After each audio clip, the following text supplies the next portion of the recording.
this week, and lots of releases. So Jessica Clements is with us, and Maeve Greyson, and Tanya Wilde is her first time here. So, and Sky Purrington also has a release this week. She couldn't be with us, but we'll talk about her book a little bit too. So, ladies, thanks so much for taking the time to be here. Thank you. Happy to be here. So there's all kinds of new things this week. We have 2 brand new series, and Jessica's book is on book 3, and then Sky's book is on book 3. No, Jessica's book 2, and Sky's book is book 3. So we've got lots of new stuff going on. But I thought we could start with Maeve and a brand new, like, there are no Highlanders. There's no there's no time travel. This is Regency. This is Regency. Steal a Duke and the Sisterhood. Yeah. Sisterhood of Independent Ladies. I can't wait to hear about the Sisterhood of Independent Ladies. Yeah, yes.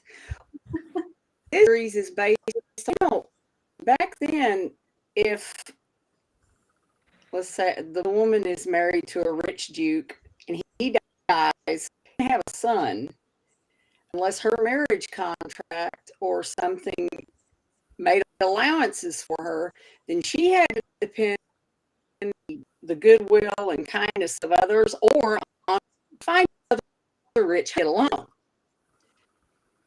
So where Hood comes from is these 3 friends. They all came out in the same London season. They all made fantastic to dukes, and they did their duty, okay, and made promising marriages, but died before child was born. Accidents, or one husband is a spy, but anyway, but they're pregnant, and so they're praying that they have a son. Have a son, then all the entailments will stay in the son's name. They won't lose the status of society. They all have daughters. They decide not giving up everything just because the laws are unfair. And so that is the premise of this series. In the book, just Stu, Celia and her have been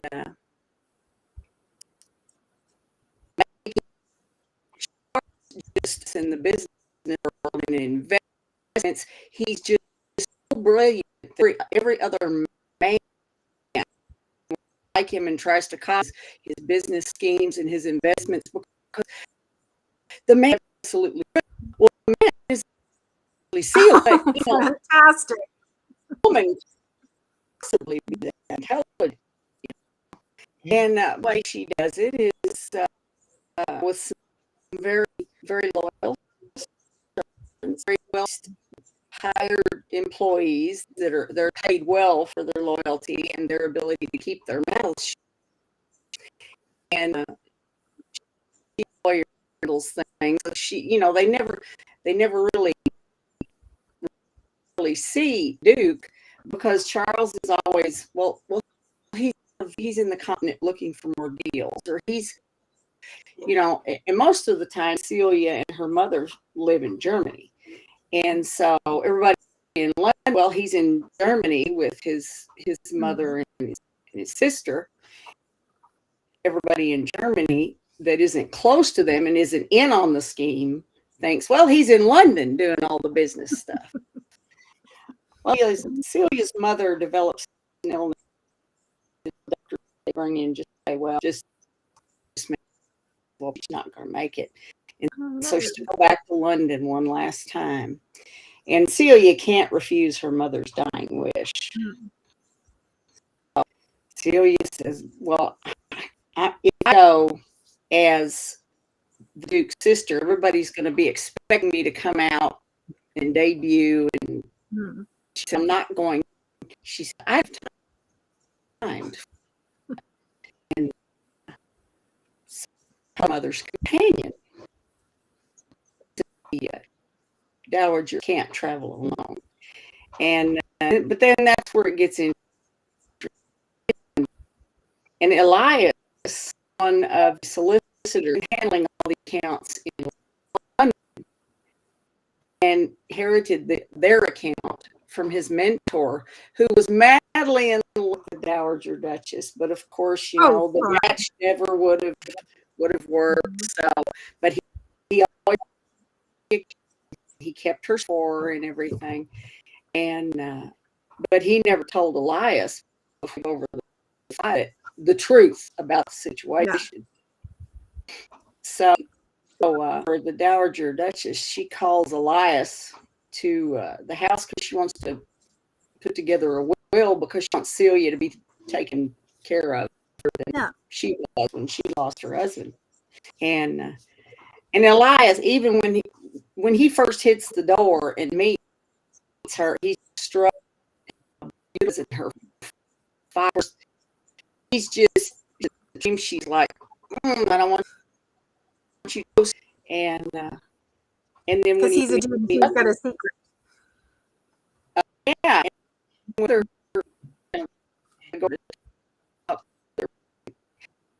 you two share a remarkable resemblance, related, and of course, Celia is pretty much, your mentor's dead because they deal with him, and that's how it starts. Bye. Needless to say, they each other because Celia, the ladies, protects their titles, their entailments, and all of that. It very late, and it almost become prison for daughters. So Celia, and more attention he pays to her, he's not. I can't remember what it was. It goes, and then there's a little surprise drama, and where it has to say Elias, the second son of a duke, so he's not worried about the marriage of convenience or anything. His big brother Monty, who's the duke now, is quite a card, and he comes in and helps things along too, because Monty has no interest whatsoever in getting married, but he doesn't mind Elias, getting fixed up. But that's all I'm gonna say about it. Oh, well, that's all. But there's a happy ending. There is a happy ending, and I'm having fun writing this series, and I've had to really do my research to make sure I get more graces and his graces and the Lord and all of that stuff. So I have learned a lot. My Regency author, because everything was so strict politically and readily, because the least little thing, and who would go into the getting. I was wondering how you liked writing Regency compared to. I am enjoying it, and boy, have we come on. And the old saying is, it used to keep us in the kitchen. Well, it was pretty much like that Regency time. The women were the breeders. Mm-hmm. Yeah, and having your whole worth attached to the gender of the child you gave birth to is exactly, and even in stories was where the women were to get along, to survive as heirs, and so some kids would inherit everything. Yeah, I remember in Bridgerton when when they did the bit with their mother giving birth, and they went to her son to ask what should happen. It's like, how is that? And it's just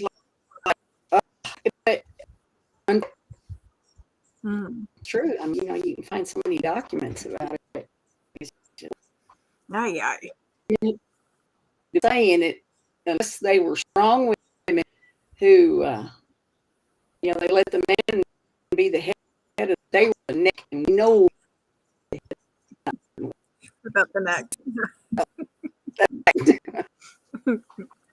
Oh, well, I'm glad you're having fun writing it. I'm glad we have so many more of them to go, and I'm really looking forward to having a chance to read this one. So, the next book that we have come out this week is Jessica's book, and it's an Honorable Viscount, and it's book 2 in the Valor and Honor series. Jessica, can you tell us a little bit about your book? It's, like you said, it's book 2, so a lot of the same characters, same murder mystery going on. Oh, fun. Yoan's family from the first book were assassinated by this mysterious spy network. And so this is book 2, and it starts off at Waterloo. The main character is a wounded soldier, a wounded hero, and nearly had his leg amputated there at Waterloo. And that's the prologue, is his harrowing journey through the battlefield. But he meets up with a Irish lady that he had known once upon a time and didn't recognize her until her name came up. And she was the fiance of one of Yoan's brothers. Oh, fun. That he was assassinated. And so when he was assassinated, Margaret, the female lead, she didn't know what to do. She got disowned by her family. Oh, and so she went to family friend Tarleton, who's the spy master. And he trains her to be a spy and a lady assassin. So that's her thing, is that she goes where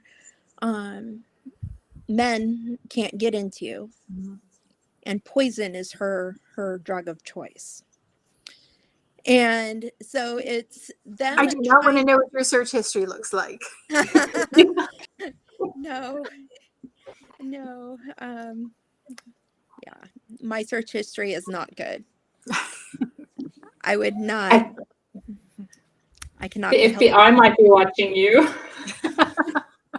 Yeah, about that. No. We no longer are allowed computers at work because of my search history. Yes. I was writing something that I needed to know the velocity of a bow and arrow versus a oh good God.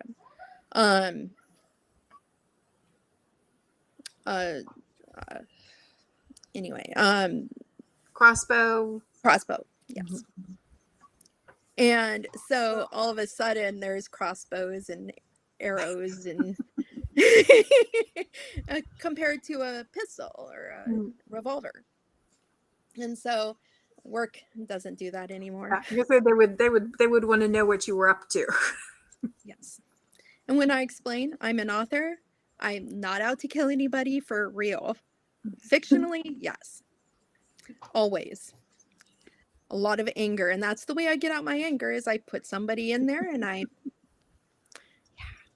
It's not an unhealthy way to deal with anger. It is. It's actually very therapeutic. It's better than the alternative. But so they find out who actually did the assassination of Yoan's family. And there's a big battle scene where a bunch of Highlanders are at a castle and they're fighting for their lives, and bagpipes are used as a security alarm. So depending on the tune that's played depends on where the walls are being breached. That's handy. I play bagpipes, so I was like, I gotta add them. I'm sorry. They were banned. That's so cool that you play bagpipes. Yeah, I've been playing since I was 18, so that's 23 years now. But yeah, that is awesome. I love it. I played for a punk band for a couple years. Very cool. Haven't played them in a while. But I had to add them and secret passageways between tunnels between estates, and it's just a lot of fun. A murder mystery and a lot of intrigue and suspense. I like my books like I like my movies, full of mystery and suspense. So if you like that sort of thing, you'll definitely like this series that I've started. That sounds like so much fun. And there's one more book in this series? There is one more book in this series. It is going to be the final one that I know of. And you find out who the actual mastermind of the the rival spy network is. Oh, cool. And a lady who goes off to war just as a man, and a whole bunch of spies and stuff like that. Yeah, just a continuation of the story, and it'll be the completion of it. So yeah. Oh, great. I'm excited for everybody to read it. Yeah, well, it sounds like a lot of fun. And I'm glad we still have one more to look forward to, and that we get to see these similar characters over and over and over again. I like it when you get to see the people you've already gotten attached to. Yes. Awesome. Well, the third book that comes out this week is Sky Purrington's book. And it's book, I have to look to make sure I do it right. It's the Second Time Brides book, and it's book 3 in the Second Time Brides series. And it is Second Thoughts About the Air. So these are all second chance romances, and so if you're into second chance romances, I love those because you get the intimacy a lot faster because the couple has a history together, so it feels like you can go a little bit deeper into the romance because they already know each other a little bit. So if that's your jam, then you definitely want to pick up Sky's book this week. And then the last book that comes out this week is Tanya's book, which is the first in her first Dragonblade series. And it is almost a scoundrel. That's a great title. Part of the Ladies Who Dare series. Almost. Ladies Who Do Some Stuff. Almost, but not yet there. So this series is about 6 heiresses that kind of found themselves in a situation of being on a list that was drawn up by one of the hero's mothers because he is destitute. But they take it a next level, his friends, and they go ahead and just write down to help him. Men can be men sometimes, stating each, in their opinion, the woman's attribute, best attribute, and worst attribute. So this list, they lose in the end, and it makes its way to the betting book of wives. And it's just chaos with wages. Mm-hmm. And the series really explores the consequences of that and what the women do when they find out, and they push back against this. Thank goodness. That means pushing back against. Mm-hmm. Yes. So they kind of just steal the book and then make copies of the wages of the papers and distribute it. And then there's a ripple effect happening in London and actually going out into the countryside that we see with this new book. But in Almost a Scoundrel, we have Phaedra, she doesn't want to marry. She wants to be a cat-loving spinster. She's had kind of a first-hand experience with her aunt, who thought she married the love of her life, but it turned out to be a fortune hunter, and there was some abuse there. So the family is kind of traumatized by what happened there. So she just wants to live a life peacefully. Her parents is really indulgent. And then we have the Earl next door, a mysterious man, but also who had a hand in this list. And he's feeling kind of guilty. Good, should. Yes, but he has also a deeper series. So he doesn't want to marry either, or rather he can't marry or refuses to marry for deeper reasons that will be revealed in the book. But they kind of he's feeling guilty. And when she wakes up to her worst nightmare, a drawing room full of fortune hunters, he kind of comes in and swoops out of guilt, kind of removes her and rescues her, whatever. They climb through the window. And that's when she kind of asks him, just help me out. let's enter, of course, fake courtship. And he's like, okay. But I'm not going to marry you if this goes south. So you need to kind of just deal with your parents and everyone else. But she doesn't want to marry either. So this is kind of exploring. And when she's finds out some of his secrets, he realizes, because she's not judging him, that maybe there can be like a future for him. He's longing for affection, but yeah, she still doesn't want to marry. And there's the secret that he was part of that list and the cause of all her misfortune at the moment. So yes, it's kind of fun exploring the consequences. And there's one lady that's, as a consequence, she's being married off.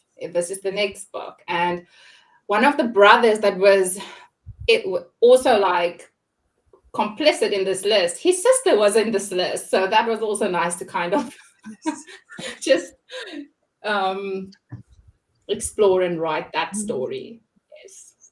Awesome. So I just like fun, chaos, mayhem with looming catastrophe in the background. I have in the book I'm writing now, I'm not sure, I shouldn't speak about it, but now there are women, like women inns popping up, only women are allowed. So yeah. How will the hero enter that inn, I wonder? Well, there's a lot to love about looming catastrophe moving the plot forward. So yes. So I've been enjoying this, and I hope the readers enjoy it as well. Oh, I'm sure I aim to entertain. I'm sure they will.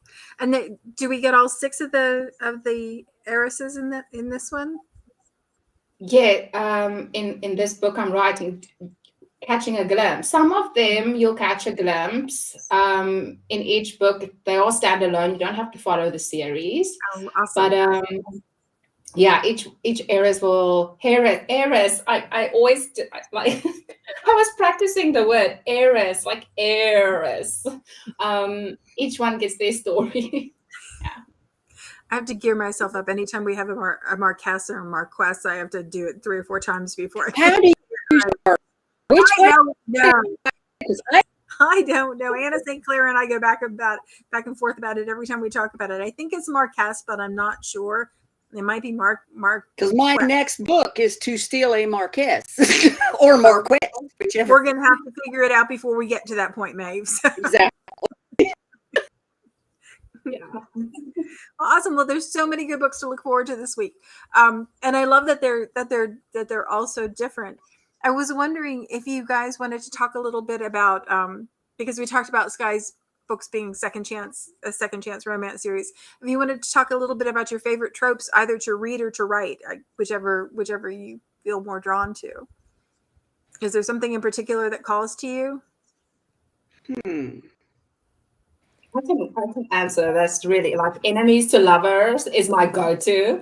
Yeah. And in the book I'm writing now, I just let it all go. Like, this is extreme, like the extremest enemies to lovers I've ever written. Like, even I'm doubting if these characters can get together in the end, because but they're so much fun. Mm-hmm. Yeah. I always think, like, I love it when you have an enemies to lovers and the hero still sees the heroine and does those little things that let you know that he really sees who she is. So even though he's like not at all romantic, not romantically interested, I'm not, but she needs this thing and he can do this thing. So he does those little simple things. And then you're like, oh, he sees her for who I love those. That's great. What about you, Maeve? What's your favorite? I don't know. I've been reading wolf shifter romances lately. Yeah? Yeah, so and it's kind of like the alpha stuff like that. Mm-hmm. Because when I'm not studying Regency romances and reading them, I'm in that even enemies to lover, everything's at stake. Yeah, and you have a Beauty and the Beast. Mm-hmm. Yeah. And yeah, I love that Beauty and the Beast idea that nobody puts baby in the corner and she's the one who tames him kind of thing, That's right. Oh, who's that? That's my second. Beauty and the Beast and Enemies to Lovers. Yeah, that almost magical, the transformative power of love that takes on a bigger meaning. What about you, Jessica? Is there something in particular you like to read or write? I like spies. Yeah. Big James Bond fan. So for me, it's Oh all yeah. spies and mystery. My mom's really into mystery cop shows and stuff, and I've always been interested in stuff like that too. I just put it in a history, Yeah. rather than current day. Though I did write a contemporary thriller a couple years ago, and I finally published it. But that's what my go-to is, because there's so much you can do with spies and war, and in this case, a female character going off to war and doing her duty that she feels like she needs to do.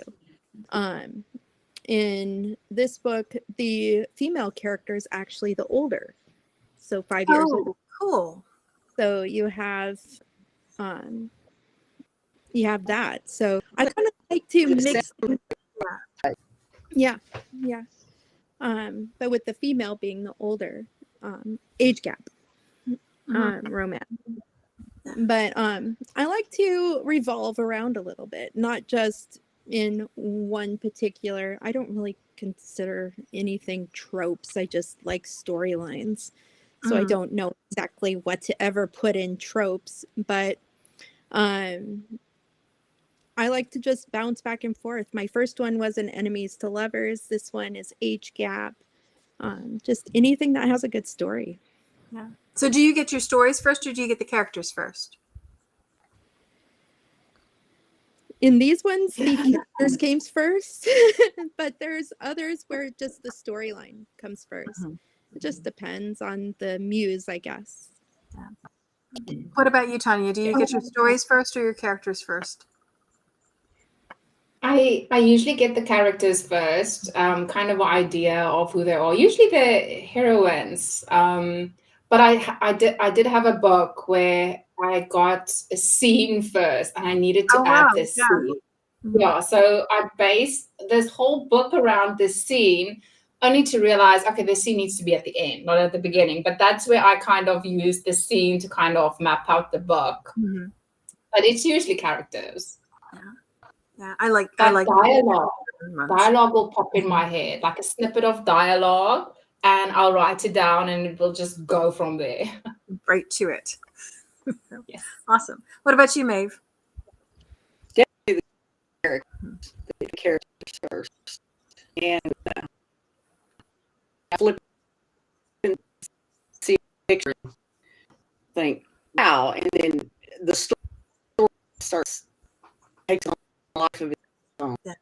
Now, then I think when you have one of the characters, then you start wondering about who is the perfect person to put with them, and when you start doing that, then I think the story builds really, really easily from that. Yeah. So awesome. Well, I'm looking forward to all this week's books. I'll make sure I put the links in the comments. So if you haven't gotten them yet, you can grab them right away. Dragonblade books. I say this every week because it's true every week. Dragonblade books are the best deal, pre-order and release. If you don't get them then, which why wouldn't you? But if you don't, you can read them in Kindle Unlimited. And then you don't even have to think about it. You can just read as fast as you want, as many as you want. So, ladies, it was a treat talking to you this week. I really appreciate you taking the time to be here. Thank you. Yes, thank you. Congrats, ladies, on your releases.